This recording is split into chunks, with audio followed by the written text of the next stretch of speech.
గురువుగారితో ఉన్నటువంటి సంబంధాలు వాళ్ళ మాటల్లో పలవిందాం. నీలిమ మేడం రాత్రింబవళ్ళు కూడా ఆత్మ ఎదుగుదల కొరకు పనిచేస్తూ పత్రిజీ చూపిన మార్గం లోపల ఎంతో సేవ చేస్తుంది. ఆమె మాటల్లో పలవిందాం. Thank you sir. ఆత్మబంధువులందరికీ నమస్కారము. ముందుగా స్వర్ణమాల పత్రి మేడం మన గురుపత్నికి హృదయపూర్వక ప్రణామాలు. మరి మేడం ఈరోజు రావడం మనందరికీ విశేషం, చాలా విశేషం. ఇక ఈరోజు గురు పౌర్ణమి అంటే వేదవ్యాసుల వారు పుట్టినరోజు అని చెప్పొచ్చు. అంటే వేదవ్యాసుల వారు ఎందుకు స్పెషల్ అయ్యారంటే ప్రజల్లో ఉన్న అజ్ఞానాన్ని తీసేయడానికి అన్ని వేదాలను అందరికీ అర్థమయ్యే విధంగా తీసుకొచ్చారు. ప్రజలందరిలో అజ్ఞానాన్ని తీసివేయడానికి ఆ జ్ఞానాన్ని తీసుకొచ్చారు. కాబట్టి మనకి అప్పటి నుంచి గురు పౌర్ణమి స్పెషల్ రావడం జరిగింది. మరి మనకి దశావతారాలు అని తెలుసు, నిజానికి 21 అవతారాలట. అందులో వేదవ్యాసుల వారు కూడా నారాయణ అవతారం అని చెప్తారు.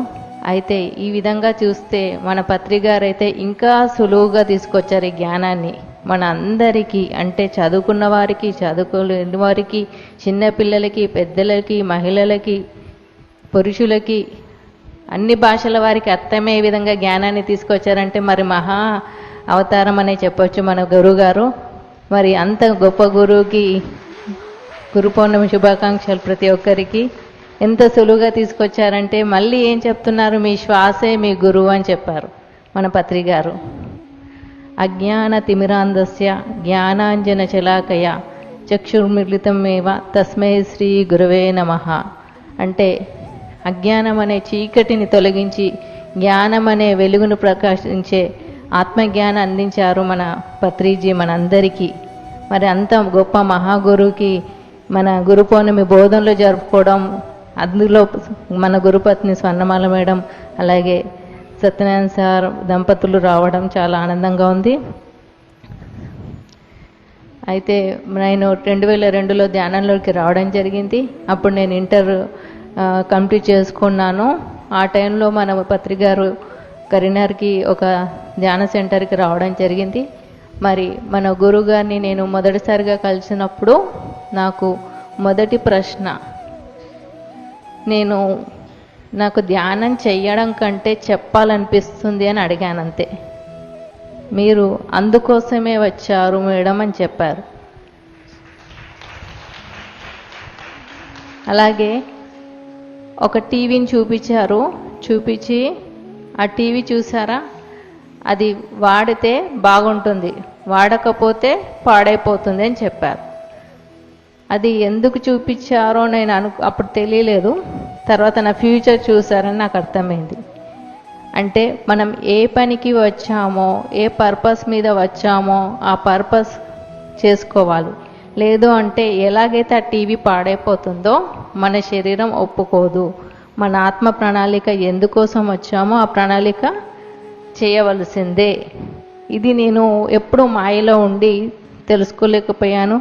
చిన్నగా చుట్టుపక్కల ధ్యానం చెప్పేసి బాగా సంపాదించి అమెరికాకి వెళ్ళి సెటిల్ అయిపోయి డొనేషన్ ఇస్తే సరిపోతుంది, ఇదే నా ప్రణాళిక నేనుగా వేసుకున్నాను అన్నట్టు అంతే. అయితే ప్రతిసారి నా గురువు గుర్తు చేశారు నా ప్రణాళిక ఏంటనేది. అయితే ఈ లోకంలో ఉన్న ఆకర్షణలకు లొంగిపోవద్దని ధ్యానంలో చెప్పారు నాకు. ఆ తర్వాత నేను నిజామాబాద్లో సెటిల్ అవ్వడం జరిగింది. ఇక్కడ ఉన్నా కానీ నేను ఎప్పుడూ కూడా మళ్ళీ హైదరాబాద్లో గురువు గారు ఉంటారు కాబట్టి వారికి దగ్గరగా ఉండొచ్చు, మళ్ళీ అక్కడ ఒక పెద్ద జాబ్ చేసుకొని ఉండొచ్చు అని అలాంటి ఆలోచనలతోటి ఉండేదాన్ని. వృత్తిపరంగా నేను ఫిజియోథెరపిస్ట్ డాక్టర్ని, మా హస్బెండ్ చెస్ట్ ఫిజిషియన్ డాక్టర్. మరి మా అపార్ట్మెంట్ 20 మంది డాక్టర్లు ఉన్నారు, మా ఫ్యామిలీలో కూడా ఒక 10 మంది ఉన్నారు. కానీ ఎప్పుడూ కూడా నేను ప్రాపంచికంగా ఉంటూ ఇది చేయాలని నేను వేసుకున్న ప్రణాళిక. కానీ ఇక్కడే ఉండి నేను చేసేటివి ఉన్నాయని నా గురువు గారు చెప్తే కానీ తెలియలేదు. కానీ గురువు ఎప్పుడు ఫోర్స్ చేయడు, స్వేచ్ఛనిస్తాడు. అలాగే నాకు గుర్తు చేశారు కానీ నువ్వు ఇదే చెయ్యు అని నన్ను వెంట పట్టలేదు. నేను ఎప్పుడైతే తెలుసుకున్నానో అప్పుడే నాకు ఆ పనులన్నీ కనెక్ట్ అవ్వడం స్టార్ట్ అయ్యాయి. సో మరి ఎంత గొప్ప గురువు మన పక్క నుండి ఓర్పుతో మన ప్రణాళికను లక్ష్యాన్ని గుర్తు చేస్తూ ఎంతోమందికి ఈ అవగాహన ఇచ్చారు. మన గురుగారైన గురుగారు సదానంద గురుగారికి ఒకే ఒక్క శిష్యుడు పత్రిజీ. మరి వారు ప్రపంచవ్యాప్తంగా ఎంతోమంది పత్రిజీలను తయారు చేయడానికి జ్ఞానాన్ని అందించారు. నిజం చెప్పాలంటే ఇంత గొప్ప గురువు ఎవరు దొరుకుతారు? సో వారు మహా అవతరణే. మరి వారు మహా అవతరణ అయినప్పుడు మన గురుపత్ని ధర్మపత్ని అర్ధనారీశ్వరం అవుతుందన్నమాట. మరి వారి గురించి ఎంత తెలుసుకోవడం అవసరమో మన స్వర్ణామృతం కూడా మనం తెలుసుకోవాలి. మరి మహిళా శక్తి గురించి వెలుగుకి తీసుకొచ్చింది మన పత్రిగారే. అందుకే మహిళా ధ్యాన మహాచక్రాలు తీసుకొచ్చారు. సో మరి ఎంతోమంది మహిళలు ఎంత ఆనందంగా ఉంటూ వారి శక్తిని చూపిస్తున్నారంటే, ఎంతోమంది మహిళలు కార్యక్రమాలు చేయగలుగుతున్నారంటే మన పత్రిజీయే. ఏ గురువు కూడా ఇలా చూపించలేదు, మహిళా శక్తిని ఇంత వెలికి తీసుకురాలేదు. అలాగే మన పిఎస్ఎస్ఎం భగవద్గీత కూడా సీతాయనమైంది. మరి అలా ఎవరు చేశారు? పత్రిజీయే. మనకు రామాయణమే తెలుసు, అది కూడా అసంపూర్ణంగా. కానీ సీతాయనం ద్వారా అసలైన రామాయణం తెలిసింది. మరి మన గురువు గురించి సంపూర్ణంగా తెలియాలంటే సగభాగమే చూసాం, మిగతా సగభాగం తెలియాలంటే స్వర్ణామృతం తెలుసుకోవాల్సిందే.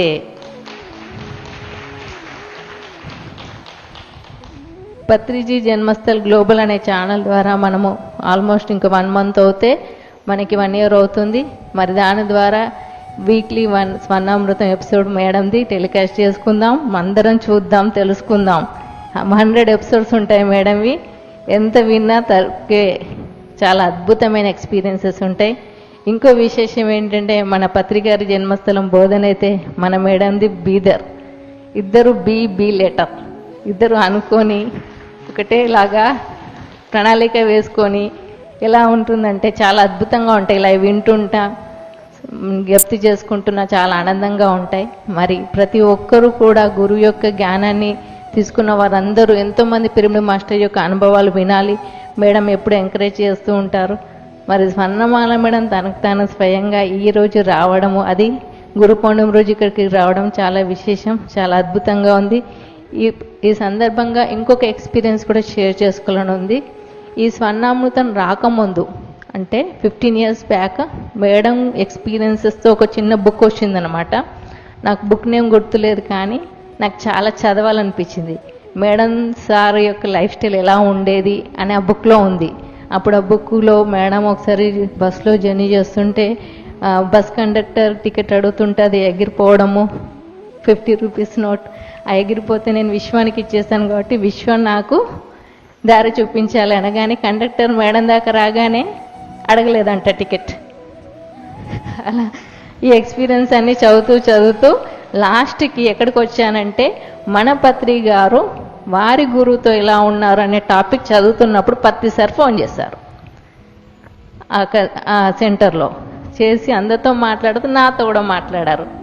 అప్పుడు ఏం చేస్తున్నారు మేడం అంటే, మేడం మీరు ఎలా ఉన్నారో ఆ బుక్ ఉంది మేడం సార్, ఆ బుక్లో అన్ని సన్నివేశాలు చదువుతున్నాను, చాలా అద్భుతంగా ఉన్నాయంటే, ఇప్పుడు ఎక్కడి వరకు వచ్చారు అన్నారు ఆ బుక్లో. మీరు గురువు దగ్గర ఎలా ఉన్నారో చదువుతున్నాను సార్ అంటే, ఎలా ఉన్నాను అని అడిగారు. చాలా వినయంగా ఉన్నారు సార్ అంటే, అలాగా నేను అలా ఉన్నానా అని అన్నారు అన్నట్టు. అంటే గురువు దగ్గర జ్ఞానాన్ని తెలుసుకోవాలంటే ఎంత వినయం అవసరము. కానీ పత్రి సార్ అన్నీ తనే చూపించి మిత్రుల్లాగా నేర్పించారు మనకి జ్ఞానాన్ని. ప్రతి శిష్యుడి దగ్గరికి తనే వచ్చాడు, తనే వచ్చి నేర్పించారు. ప్రతి తిరగని ప్లేస్ అంటూ లేదు. ప్రతి ఒక్కరికి ఎంత జ్ఞానాన్ని అందించారు, వారి పర్పస్ను గుర్తు చేశారు, ఎంతో మందిలో ఆనందాన్ని నింపారు. అసలు ఈ జ్ఞానం అందని వాళ్ళు లేనే లేరు. ఇప్పుడు ఈ ధ్యానం తెలియని వాళ్ళు అంటూ లేనే లేరు, పత్రిజీ తెలియని వాళ్ళు అంటూ లేనే లేరు. అంత అద్భుతమైన జ్ఞానాన్ని అందించి ఎంత ముందుకు తీసుకెళ్లారు. మన అందరిలో ఇంత ఆనందాన్ని నింపిన మహాగురువుకి ప్రణామాలు. ఈరోజు గురు పౌర్ణమి శుభాకాంక్షలు అందరికీ. ప్రత్యేక కృతజ్ఞతలు స్వర్ణమాల మేడంకి. థ్యాంక్ యూ సో మచ్ నాకు ఈ అవకాశం ఇచ్చినందుకు. Thank you madam. Thank you sir.